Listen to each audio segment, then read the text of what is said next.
청취자 여러분, 안녕하세요. 오늘 저희와 함께 좀 깊이 살펴볼 자료는요, 천공스승이라는 분의 강연 내용 중 일부입니다. 바로 대한민국의 국회 개혁 방안에 대한 건데요. 현재 우리 정치 시스템의 문제점을 아주 날카롭게 지적하면서 정말 독특하고 또 구체적인 대안을 제시하고 있더라고요. 기존 방식으로는 이제 한계가 왔다. 완전히 판을 새로 짜야 한다. 뭐 이런 주장입니다. 어떤 내용인지 궁금한데요. 네, 맞습니다. 이게 단순히 의원 수를 좀 줄이자, 늘리자 이런 차원의 논의가 아니에요. 국회를 구성하는 그 근본 원리부터 시작해서 뭐랄까 수천 년간 이어져 온 정당 정치 자체를 이제 끝내야 한다.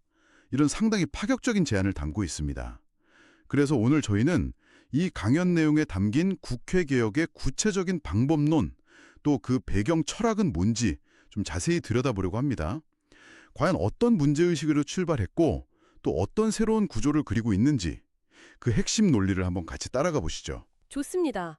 그럼 먼저 이 강연에서는 왜 이렇게까지 파격적인 국회 개혁이 필요하다고 보는 걸까요?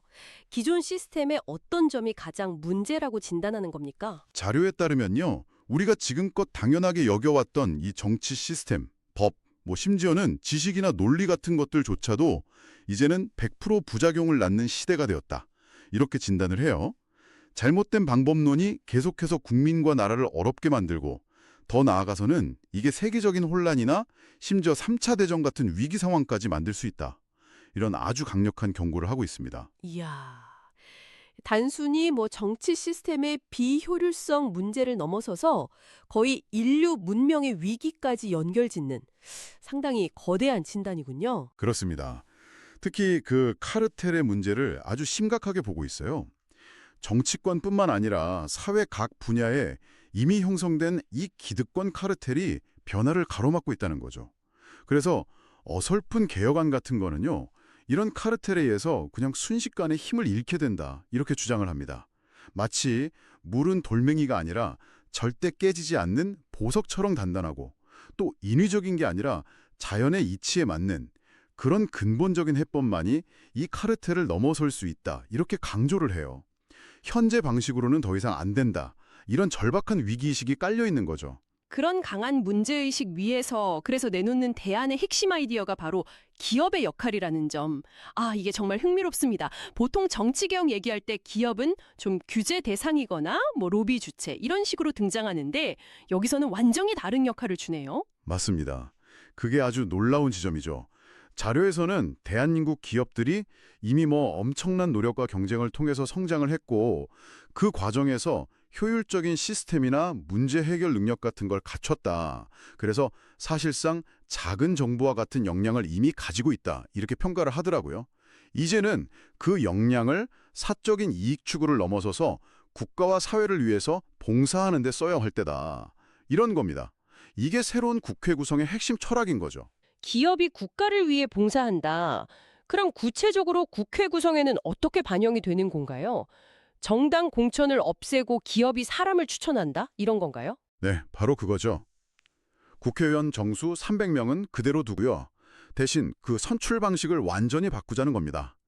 정당이 후보를 내는 게 아니라 기업과 사회 각 분야의 전문가 집단이 직접 우수한 인재를 국회로 보내자. 이런 구상이에요. 이건 명시적으로 정당 정치를 끝내겠다. 이런 아주 대담한 시도라고 볼 수 있습니다. 경쟁에서 살아남아서 역량이 검증된 기업들이 이제 그 힘을 국가 운영에 직접 써야 한다. 이런 논리입니다. 그렇군요. 그렇다면 구체적으로 어떤 비율로 국회를 구성하자는 건가요? 자료에서는 이제 세 그룹으로 나눠서 제안을 합니다. 대한민국을 대표하는 대기업 그룹에서 30%, 그러니까 90명 정도. 그리고 허리 역할을 하는 중견기업이나 강소 중소기업 그룹에서 또 30%, 역시 90명. 그리고 나머지 40%, 120명은 사회 각 분야의 실질적인 전문가들 중에서 선발하자. 이런 안입니다. 30, 30, 40 비율이군요. 기업 쪽에서 거의 60%를 채우는 셈인데, 혹시 특정 대기업의 입김이 너무 세진다거나 아니면 기업 이익만 대변하게 될 위험은 없을까요? 예를 들어 한 기업에서 수십 명씩 보내고 그러는 건 아닐 테고요. 네, 그 점에 대한 고려도 있어 보입니다. 자료에 따르면요, 각 기업은 자기 회사의 가장 우수한 인재 중에서 한두 명 정도를 국회 활동에 지원하는 개념이에요. 중요한 건 이들이 뭐 특정 기업의 이익을 대변하는 로비스트가 아니라는 점입니다. 소속 기업과 국가의 명예를 걸고 봉사하는 명예직이라는 걸 강조해요. 그리고 이들은 특정 정당 소속도 아니고요. 여러 기업에서 소수 인원만 참여시키니까 특정 기업이 국회를 좌지우지하기는 어렵지 않겠느냐 이렇게 보는 것 같습니다.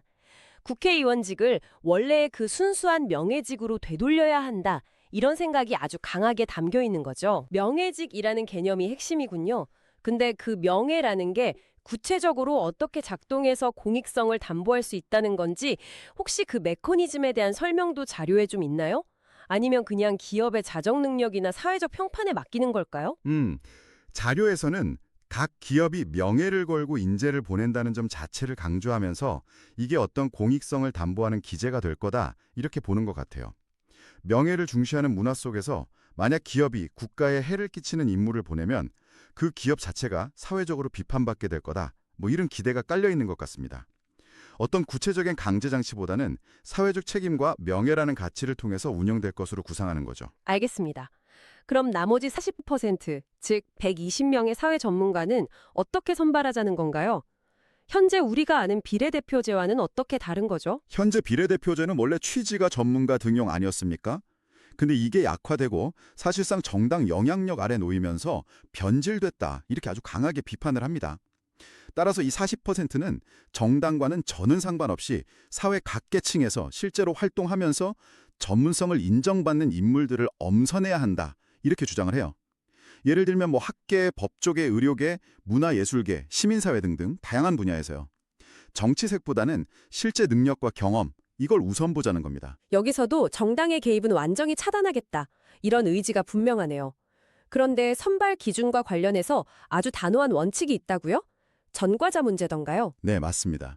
바로 전과자 배제 원칙입니다. 과거에 어떤 이유로든 형사처벌을 받은 기록, 그러니까 전과가 있는 사람은 국가 운영에 참여할 자격이 없다. 이런 철칙을 세워야 한다고 못 받고 있습니다. 국정 운영의 도덕성을 아주 극도로 강조하는 부분이죠. 와, 정말 단호한데요. 혹시 뭐 억울한 경우라든지 아니면 과거의 잘못을 뉘우치고 사회에 크게 기여하는 경우는 전혀 고려가 안 되는 건가요? 예외는 없습니까? 원칙적으로는 그렇습니다만 한 가지 여지는 남겨두긴 해요. 자료에 따르면 현재 대한민국의 전과자 중 일부는 뭐 시대적 상황이나 환경 때문에 불가피하게 생긴 측면도 있을 수 있다. 이렇게 보기도 합니다. 그래서 만약 그런 인물이 정말 국가 발전에 꼭 필요한 인재라고 국민적 공감대가 형성되고 뚜렷한 공적이 있다면 나중에 총사면 같은 절차를 통해서 등용할 가능성은 열어두고 있어요. 하지만 이건 아주 예외적인 경우고요. 기본적인 원칙은 전과 기록 없는 깨끗한 인물이어야 한다. 이 점을 거듭 강조합니다. 그렇군요. 자, 이렇게 대기업, 중소중견기업, 사회 전문가 그룹에서 모인 300명의 의원들이 모였습니다. 그럼 이 새로운 국회는 법을 만드는 절차도 기존과는 다를 것 같은데요. 삼원체제라는 말이 있던데요. 맞습니다. 입법 과정도 완전히 새롭게 구상을 합니다. 국회를 기능적으로 세 개의 원, 그러니까 상원, 대기업 대표 90명, 중원, 중견 중소기업 대표 90명, 하원, 사회전문가 대표 120명으로 나누는 거죠. 여기서 가장 중요한 점은요. 법안을 발의하고 실질적으로 만드는 주체는 하원이라는 겁니다. 사회각 분야의 전문가들로 구성된 하원이 국민 생활에 필요한 법안을 직접 설계하고 제작한다. 그야말로 나라의 주인 역할을 한다는 거죠. 흥미롭네요. 보통 상원이 좀 더 높은 권위를 갖는 경우가 많은데 여기서는 법안 제작의 핵심 권한이 하원에 있다. 그렇다면 상원과 중원의 역할은 뭔가요? 하원이 만든 법을 그냥 통과만 시키는 건가요? 아니요, 그렇진 않고요. 상원과 중원도 중요한 역할을 합니다. 우선 대기업 상원과 중소중견기업 중원들은 각자 자기 분야에서 필요한 정책 아이디어나 개선 방안들을 제안할 수 있어요. 그럼 상원과 중원은 이런 현장의 목소리들을 받아서 정리하고 다듬어서 하원으로 내려보내는 뭐랄까 일종의 정책 제안 통로 역할을 하는 거죠. 그리고 더 중요한 역할은 하원에서 만들어진 법안을 단계적으로 검토하고 심의하는 기능입니다. 하원에서 법안이 완성되면 먼저 중원에서 심의를 하고요. 그 다음에 상원에서 최종적으로 검토해서 결재하는 그런 구조입니다. 아하, 그러니까 하원이 법안 제작 공장이라면 중원과 상원은 각각 1차 검수, 최종 검수 및 승인 역할을 하는 셈이군요. 기업 대표들이 직접 법을 만들기보다는 전문가들이 만든 법을 현실적인 관점에서 검토하고 최종 승인하는 역할이네요. 네, 정확합니다. 상원이나 중원이 독자적으로 법을 만드는 게 아니라 하원의 입법 활동을 지원하고 또 견제하면서 완성도를 높이는 역할을 맡는다. 이런 구상입니다. 기업의 현실 경험과 전문가의 지식이 결합되는 방식이라고 할 수 있겠죠? 그런데 법안이 통과된 후에도 바로 시행되지 않는다는 아주 특이한 제안도 있다면서요? 3년 유예 기간 같은 거요. 네, 이것도 상당히 독특한 부분입니다. 어렵게 3개월을 다 통과한 법안이라도 즉시 효력을 발휘하는 게 아니라 약 3년 정도의 유예 기간, 그러니까 검토 기간을 두어야 한다고 제안합니다. 이 기간 동안 새로 만들어진 법이 현실에서 어떤 영향을 미치는지, 혹시 예상치 못한 문제점이나 부작용은 없는지 이런 것들을 면밀히 검토하고 필요한 부분을 보완한 후에 정식으로 시행하자는 겁니다. 3년이나요. 이유가 뭔가요? 신중함 때문인가요? 아니면 다른 이유가 있나요? 네, 신중함 때문이죠. 자료에서는 우리가 사는 이 3차원 세계에서는 아무리 완벽하게 만들었다고 생각해도 예상치 못한 허점이나 오류가 있을 수밖에 없다 이렇게 설명을 해요. 따라서 이 3년의 검토 기간은 그런 부작용을 최소화하기 위한 안전장치인 셈입니다. 또한 이 기간을 통해서 외부의 압력이나 정치적 입김에 휘둘리지 않고 국회가 독립적으로 법안의 완성도를 높일 수 있다 이렇게 보는 거죠. 신중한 입법과 국회의 독립성 강화를 위한 핵심 장치로 제안된 것 같습니다. 듣고 보니 일리가 있는 것 같기도 한데 그래도 3년은 정말 긴 시간이네요. 사회 변화 속도를 잘 따라갈 수 있을지 그런 의문이 들기도 합니다. 자, 그럼 이 모든 구상의 어떤 귀결점이라고 할 수 있겠는데 기존의 정당들은 어떻게 되는 건가요? 설마 정말 없어지는 건가요? 네, 자료는 그 점에 대해서 아주 명확하고 단호합니다. 정당 해체를 주장해요. 인류가 5,000년 동안 경험해온 좌우 이념 대립 기반의 정당 정치는 이제 그 수명을 다했고 실패했다. 이런 진단을 내립니다. 정당들이 권력을 잡으려고 경쟁하면서 오히려 국민을 분열시키고 또 카르텔을 형성해서 국가를 좌지우지하려는 시도는 이제 끝나야 한다. 이렇게 선언하는 거죠. 정당 해체라 정말 충격적인데요. 그럼 정당이라는 조직 자체가 그냥 완전히 사라지는 건가요? 아니면 다른 형태로 존재하게 되나요? 완전히 해체돼서 사라진다기보다는 그 역할과 위상이 근본적으로 바뀐다고 봅니다. 현재처럼 국회의원을 공천하고 배출해서 국가 권력에 직접 관여하는 역할, 이건 완전히 상실하게 되는 거고요. 대신에 다른 일반적인 사회단체들과 동등한 지위에서 활동해야 한다. 이렇게 제안합니다. 사회단체로 바뀐다는 게 구체적으로 어떤 의미일까요? 지금도 법적으로는 정당도 일종의 법인단체 아닌가요? 맞습니다. 법적 형태는 유사할 수 있지만 핵심적인 차이는 권력 지향성하고 국가 지원에 있다고 보는 것 같아요. 현재 정당은 정권 획득을 목표로 활동하고 그 과정에서 막대한 영향력을 행사하잖아요. 그리고 또 국회의원 수에 비례해서 국민 세금으로 운영자금을 지원받고요. 자료는 바로 이 점을 문제 삼는 겁니다. 정당이 국민 세금으로 운영되면서 사실상 국민을 볼모로 잡고 이익 집단화되었다. 이렇게 비판해요. 앞으로는 특정 이념이나 정책 목표를 가진 사람들이 모여서 자유롭게 활동하는 건 가능하지만 다른 시민단체나 이익단체처럼 스스로 재정을 마련해야 하고 국가 권력과 직접 연결되는 고리, 예를 들면 공천권이나 국고보조금 같은 건 완전히 끊어야 한다. 이런 의미로 해석됩니다. 그래야만 정당이 본래의 순수한 정책 연구나 제안 기능에 집중할 수 있다. 이런 거죠. 정당의 역할을 완전히 재정해야 하는 거군요.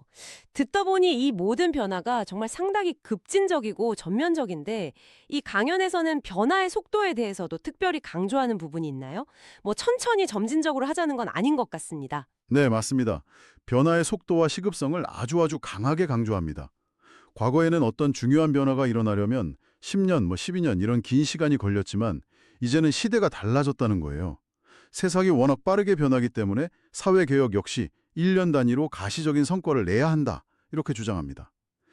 옛말에 강산도 10년이면 변한다고 했지만 이제는 금강산 같은 거대한 자연도 100일이면 변화를 만들어낼 수 있는 시대다. 이런 비유까지 들더라고요. 100일 만에 금강산이 변한다고요?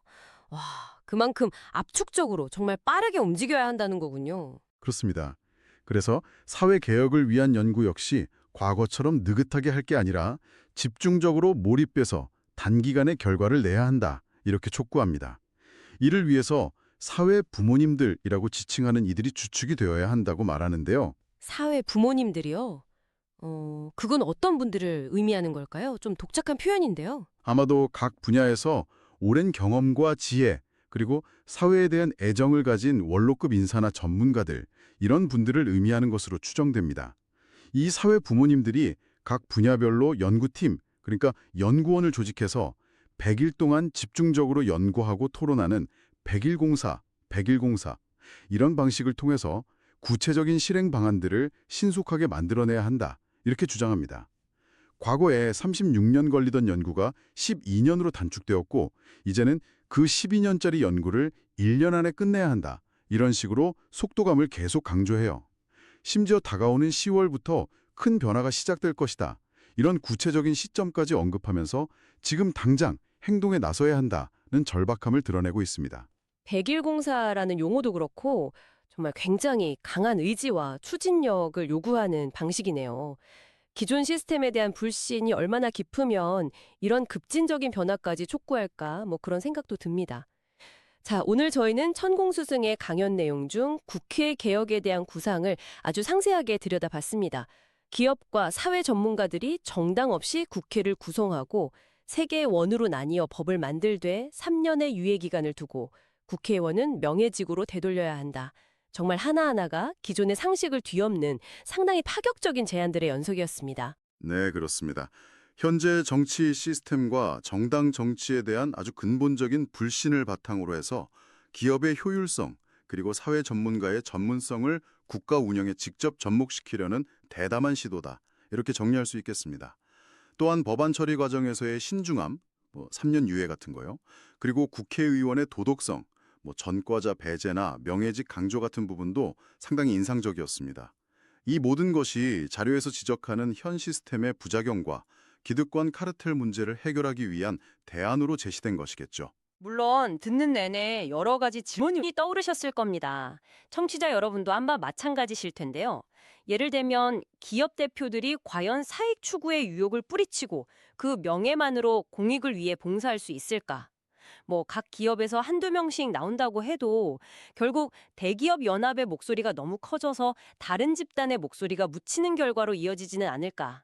또 정당이라는 조직 없이 과연 다양한 국민의 의사를 체계적으로 수렴하고 반영하는 정치가 가능할까 하는 이런 근본적인 의문들이 남습니다. 네, 바로 그 지점들이 오늘 저희가 살펴본 이 자료를 접하신 청취자 여러분께서 앞으로 더 깊이 고민해 보셔야 할 핵심적인 질문들이 아닐까 싶습니다. 자료에서 제시된 것처럼 현재의 정당 정치를 완전히 배제하고 기업과 전문가가 국가 운영의 중심이 되는 시스템이 과연 우리가 직면한 문제들을 해결하고 더 나은 사회를 만드는 길이 될 수 있을까요? 아니면 예상치 못한 또 다른 형태의 권력 집중이나 사회적 갈등 혹은 소외를 낳는 결과를 초래할 수도 있을까요? 이 질문을 여러분 각자의 화두로 삼아서 한번 생각해 보시면 좋겠습니다. 오늘 저희 이야기는 여기서 마무리하겠습니다.